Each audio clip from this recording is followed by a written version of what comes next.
Jen, thank you so much for joining and chatting about your story and the reporting that you did for this. How have you been? You just judged JBF. How is everything with your travels and tastings and all that?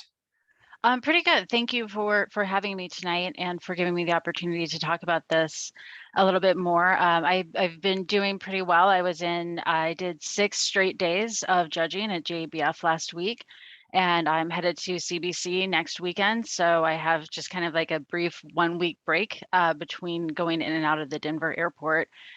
So yeah, I mean the judging went really well. This was my second year being there, and I got to I was trusted a little bit more in terms of being able to judge a few more medal rounds, and I had some really great, thoughtful pairings with judge captains at the table, including a couple of my mentors who I hadn't had the opportunity to judge with before, and then just some cool people, whose names I recognize to be able to judge with them was a lot of fun. And the quality of the beer seems like it was better this year, and I'm still pretty convinced that a lot of people don't actually understand what a cream ale is. So that's that was not like that opinion was not dissuaded by judging this past week. Uh, Jen, what is a cream ale? So a cream ale is really the kind of the early American version of American lagers. So they're generally typically referred to as a cream ale because it's brewed with some amount of corn, much like our macro adjunct lagers, and it's known as a lawnmower beer. And it's supposed to be a very easy drinking, again, as close to that American lager style as you can get when you don't have the capacity or the equipment or the time to brew a lager. I feel like a lot of people just think it's like yellow, and that's what the style that's what the style is, and you can kind of call anything a cream ale and just add stuff to it. So yeah, that's my hot take on on cream ales. I unfortunately have all of my Genesee cream ale paraphernalia in my bedroom, in my closet, or on my fridge. Otherwise, I would happily be Yes. flashing all of these things in front of the camera right Right. now. Right. Yeah. Ginny Um, cream and old style. Those are your right. go-to. Yeah. And of course spotted cow. I'm going to. I want to talk to you about the judging, and let's definitely come back to that, especially to hear maybe about your experience, like you were saying, the judging additional rounds, working with some of your mentors. These are things that sound very interesting. Um, hey, Mark, Alexi, Holly, Kate, thanks a bunch for joining the chat. I'm going to keep this maybe a little bit more casual as I can, just because I think if it is the handful of us, I want you all to be able to take away as much as you can from hearing about Jen's writing and reporting. So feel free to chime in the chat box if you want to ask a question, or just jump in, unmute yourself. I am going to bring up Jen the story that you wrote. This is live on reportersnotebook.org. We published it this summer. As you can see at the table, vegan, vegetarian food offer breweries gateway to new customers.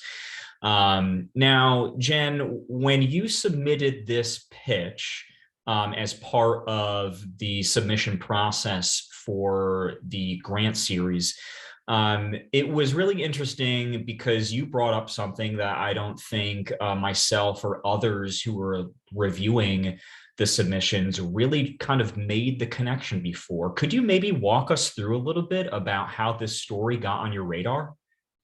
Definitely. So this, I can actually point to a very specific instance. I've been a vegetarian for more of my life at this point than I haven't been. And being a beer lover, one of the things that I continued to feel kind of left out of was things like beer dinners. They were always, very meat heavy, and it hadn't ever occurred to me that it was an option to email and ask for like a vegetarian thing. And that's also, I'm a polite Midwesterner. That's not really something that I'm going to do anyway. And I was speaking with one of my friends. We're both advanced cicerones. She was raised vegan, and we're both prepping to take the master cicerone exam. And we were talking about what our most challenging areas are. And I said, really for me, the most challenging area has been beer and food pairing because they're all very meat focused. And in the last few months, Cicerone has revisited their beer and food pairings to make them a little bit more inclusive and accessible. There's still a ton of work to do. That's another topic that I have been exploring with other people as well on how to make beer and food as well as sensory more inclusive. But she had the exact same challenge, and we had been talking since then about how can we create beer and food pairings that are vegan friendly, that are vegetarian friendly, because we knew we were out there, and being someone who is interested in food security and supply chains, in social justice, and just being aware that within the vegan community, which is absolutely not without its own issues, in terms of inclusivity and like what you think of when you think of who vegans are. But within that, the vegan population, the fastest growing demographic of that is African Americans. And there are a lot of different reasons for that. And that's obviously, as somebody who's not a Black American, I can't speak from experience on this, but generally a lot of the reasons are health related. Again, it's food security related, and there's something very subversive about being vegan, and understanding that I was also doing work to how do we get more people who aren't white cisgender dudes into breweries. And I know one of the ways that would get me more involved in a brewery is if say we're doing a beer dinner, and they offered something vegetarian, or they had a vegetarian beer dinner or a vegan beer dinner. That's something that would resonate with me and tell me, okay, this is somebody who wants me there. And realizing, okay, well, there's even another bigger step of getting, again, people, particularly BIPOC, AAPI, LGBT, getting more people in the doors. A lot of times we take for granted how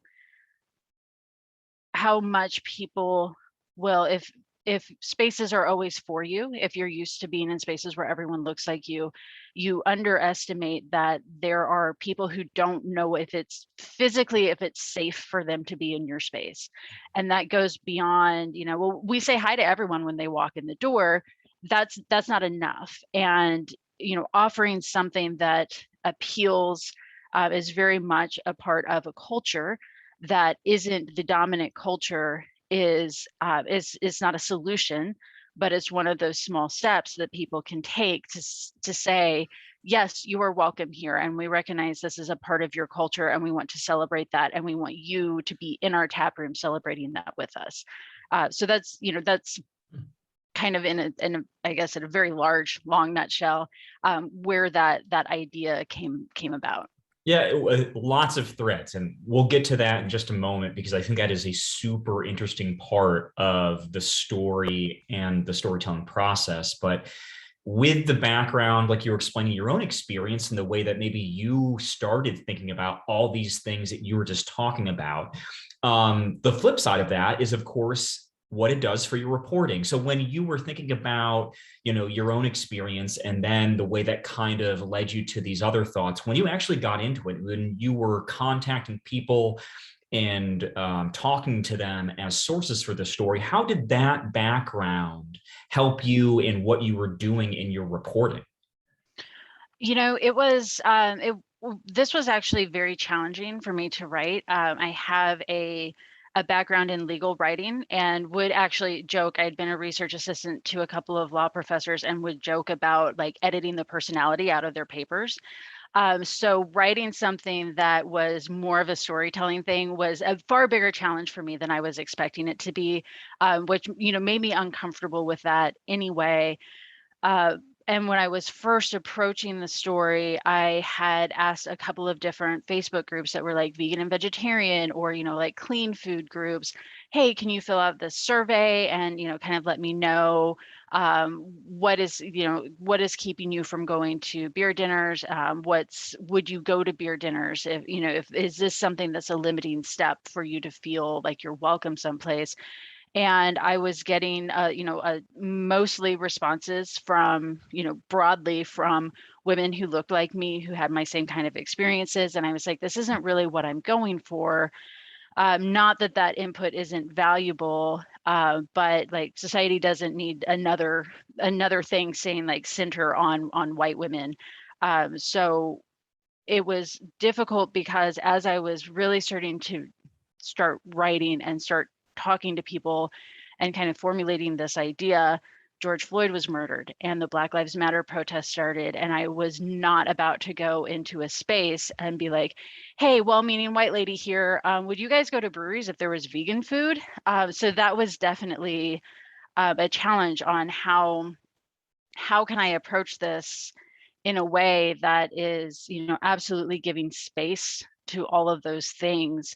And, I'm fortunate to have a couple of very close friends who I could use as sources and speak to them about it. And also, speak to them about it in a way that I would respect the fact that, and I would do this with anybody, but if somebody said like, I don't think that's exactly what it is you're trying to say, doing that in a way that's like, okay, thank you for that feedback. I can move forward from this. When you know better, you do better. And so really trying to uncenter the narrative from my own experiences and talking to other people. So like when I was talking with Akil from Vigo, I had to talk to him a few times because, I would come back and be like, I didn't really get a lot. I didn't spend a whole lot of time asking him about these questions. I was kind of focused more on it being a conversation, and then, missed out on everything that he had to offer.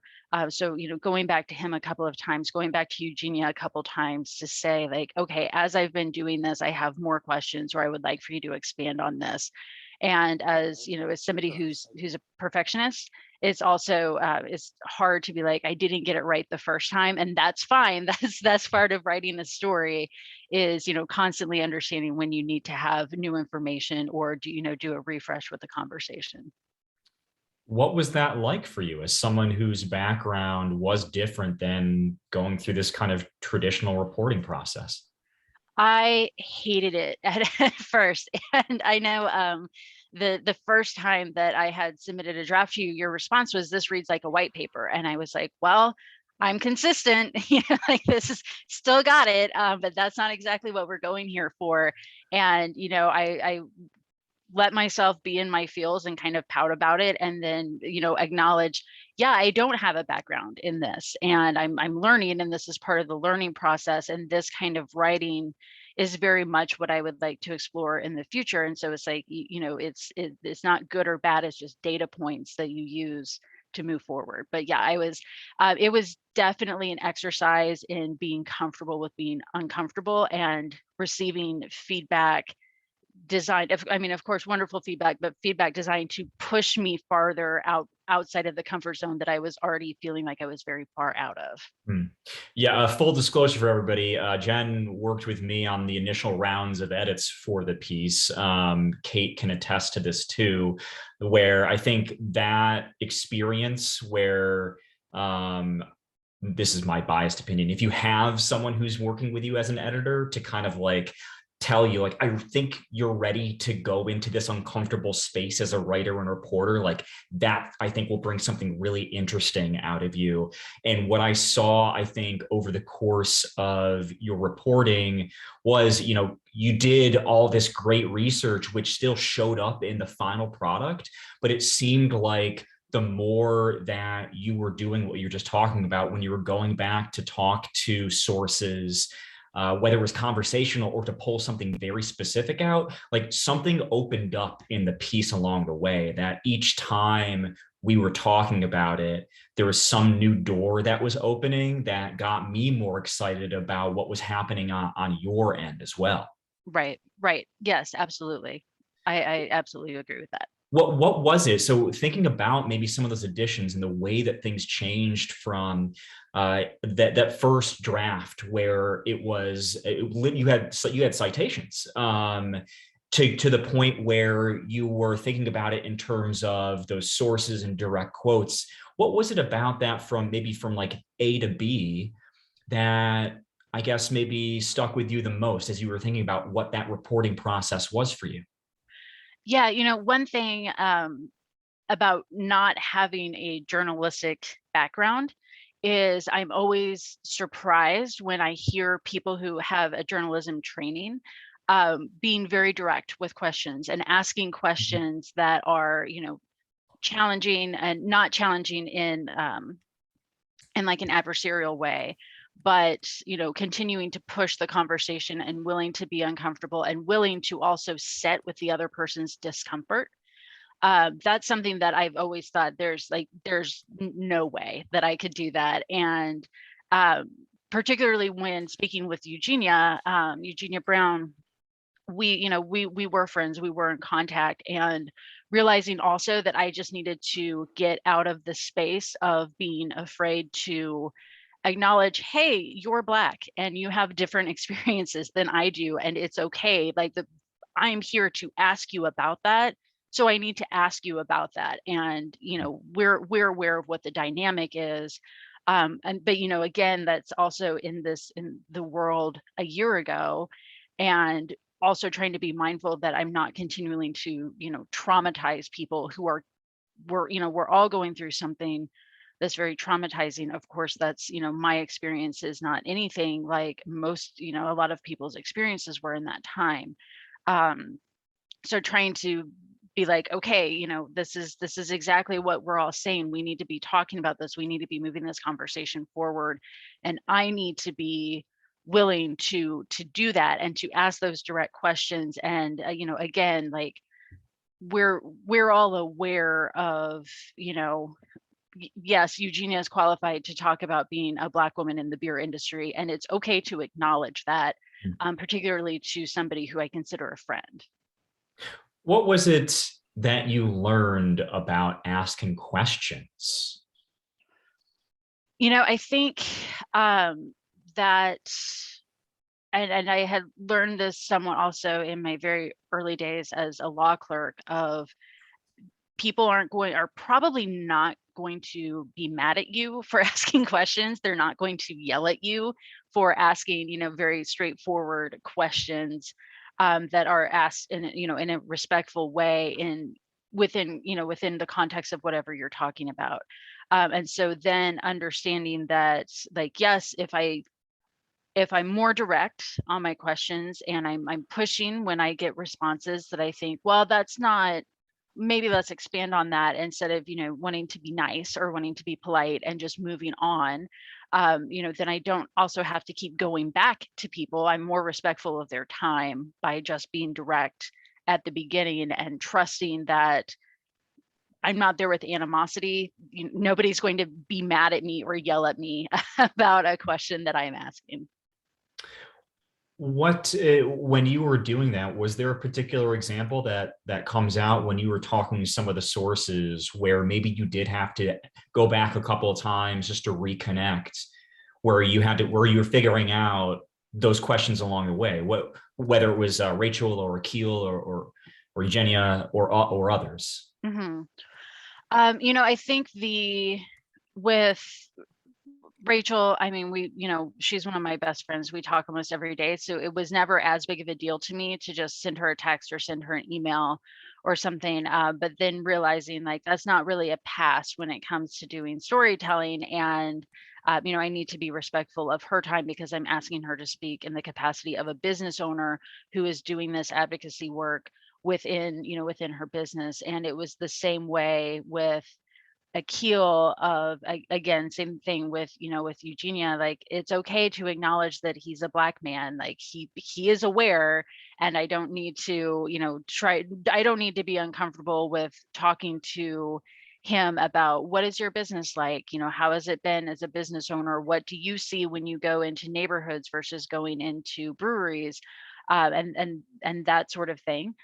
So really revisiting those conversations and, just being with somebody like Akil and Eugenia, being respectful of their time and understanding that being direct is fine. And, with Rachel, just kind of separating her as a very good friend into like, no, I'm interviewing somebody for an article right now. I want to highlight a portion of your story. I'm going to bring that up here so everybody can see it too, because this is where I think the action of reporting combined with kind of the trend setting you were talking came into play. So, for example, Vigo Food Truck is the vegan food truck that you highlight in your story, and I just want to highlight this passage right here to showcase the potential impact that you are exploring. And then there was an additional brew pub in Illinois, Pig Mines. I'm going to highlight this for people as well.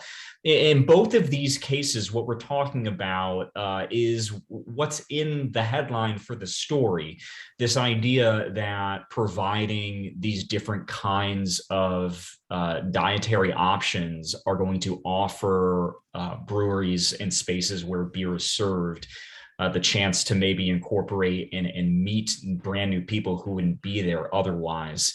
When we are thinking about these kinds of things, and especially as you were reporting on this from a food-based perspective, what were some of the things that you learned to kind of bring the data that you were finding and hearing from people to the actual stories you were hearing and telling? Yeah, with Rachel, and I think this is also part of the reason why we're friends. When Akil was starting his food truck, she was one of the first people he reached out to, and she was his very first account. And with that, they developed such a strong relationship. And I don't recall, I don't think that this was actually in the article, but when I was first talking to Rachel about it, she was like, Akil has been so good for business that if I could reopen my brewery, I would have a kitchen and let him operate it out of it exclusively, because she was excited by the people who were coming in to come into pilot, and they're trying vegan food from her friend for the first time. And, and then it's people who are coming because they go wherever Vigo is, and coming into pilot and having a beer and discovering pilot and discovering craft beer as a result of that. So being able to see, kind of see that grow within, and I was one of Pilot's first employees. So I worked there even before they were officially open. So being able to see kind of that idea of community grow that Rachel was very strongly about when Pilot opened, and continues to be, seeing that and learning about Vigo customers who became Pilot customers, and Pilot customers who became Vigo customers. And one of the stories that Pig Minds shared when I was speaking with them is, when they first opened, they're vegans. They just had a pub menu that happened to be vegan, and it wasn't something that they advertised. It wasn't a vegan brew pub. But then people started to notice, and he said that somebody actually called and was like, "I will never come to your brew pub because you're serving only vegan food."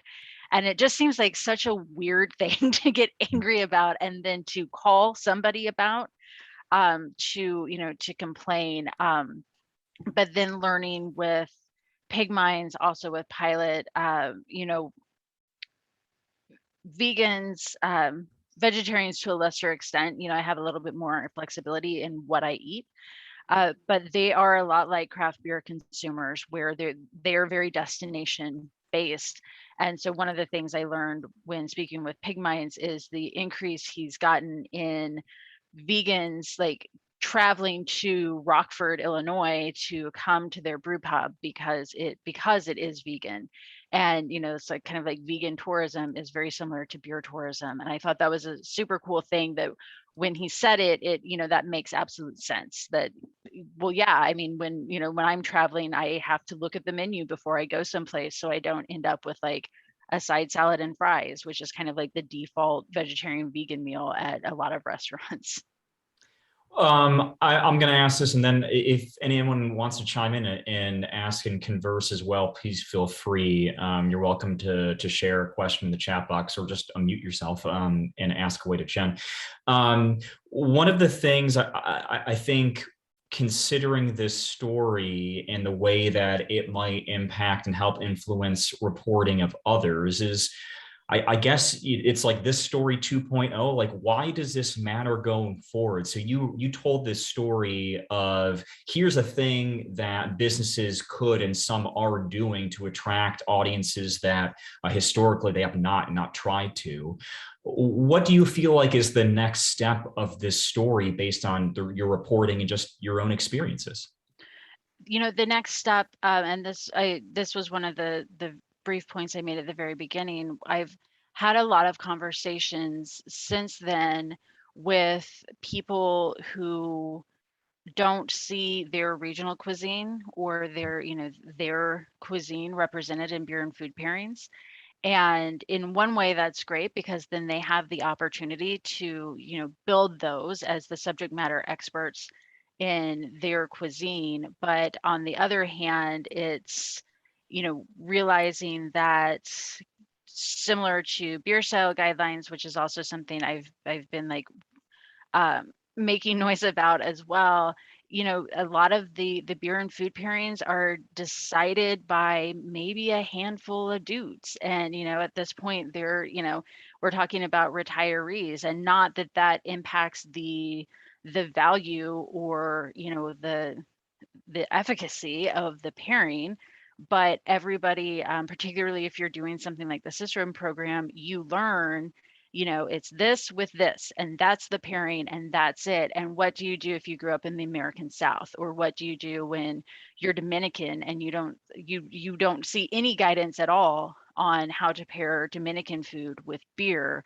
And one of my, I was one of the mentors for the Brewers Association mentorship program, and one of my mentees is a first generation Indian woman, and she was like, who decided that Indian food goes great with IPA? Is it just because, like, is it just laziness? Like, because it has India in the name? Because if you've had like chicken tikka, sure, that's a good pairing, but like there's so much more, and IPA doesn't really fit with a lot of traditional Indian food. And that those are the kinds of conversations I've been having where, she was the first one who really made me sit back and think, because she said, who makes these pairings? Who decided these were the pairings? And I had to be like, I think it's Randy Mosher, and like I don't know who else. And again, like that's great, and I really respect Randy Mosher, but it's just like, oh yeah, you know what, I don't know, I've never questioned that, I've just always been told this is what you need to learn. So exploring that and kind of decentering beer and food pairings and looking at other cuisines and treating those with equal respect, and it's not exotic, it's not specialty, there are millions of people who eat this every day. We need to be integrating that cuisine, that experience, that history into beer styles, and listening and and asking and introducing beer styles to figure out what works, rather than expecting everyone to learn very Western, like Western European or American beer and food pairings. Not everybody knows what a roast beef is. I don't know. I think I've had roast beef before. Like I said, I've been a vegetarian most of my life. So if I have, it's been like 30 years at this point. So I really think that that's, I don't want to call it decolonizing, but, just uncentering the narrative on what beer and food pairings are, and allowing other voices to be heard on, on their cuisines. Jen, if you want to call dibs on that, please do so now, because everybody, she literally just gave you a story pitch. So if anybody's interested, you just got first word during the conversation. Right. I do find that really interesting. Alexi, I'm gonna jump to your question in just a moment. Thank you for submitting that. When you talk about, this is mini story pitch idea here, you said that it's hard to find people who are doing regional or local cuisine. And so often, if it's a brewery, for example, we hear about them using local ingredients in the beer, and having a food pairing is an entirely different monster, whether it's part of the business or a partnering between two businesses. There's coordination, logistics, legal stuff there for sure. But I think what I'm curious about when you said that was the potential for exploring this idea of an industry where businesses as beer makers spend a lot of time thinking about locality of ingredients for things that go into the beer, but maybe not so much that next step when it comes to food. That unless you have like some kind of fanciful beer pairing dinner, then you might find it. And I know I've personally been to things like that, but not on an everyday basis. Might I find this food that holds local or regional value and means something to people, but also here's this very locally thought of beer that we created, and these things are meant to go together. Right. I think that there is a huge potential there. And I will say also, coming to the brewing industry full time from working in craft malt, that was a lot of discussions we had in terms of, well, what do you mean when you say that you're local, when you say you're a local brewery? Because, a very large part of your ingredient comes from Canada, or, it is blended from several different places when you have local ingredients right here. So the concept of local, I think, depends on who you ask. But I think that especially within the past year, more people have become aware of their food supply chain, and where your meat actually comes from, or where your vegetables are actually grown, what the conditions are of the people who work there. And there's just such a great potential to be able to work with your local agriculture, and make those bonds with those farmers, who are more likely than not small business owners, and they understand their product, you hopefully understand your product.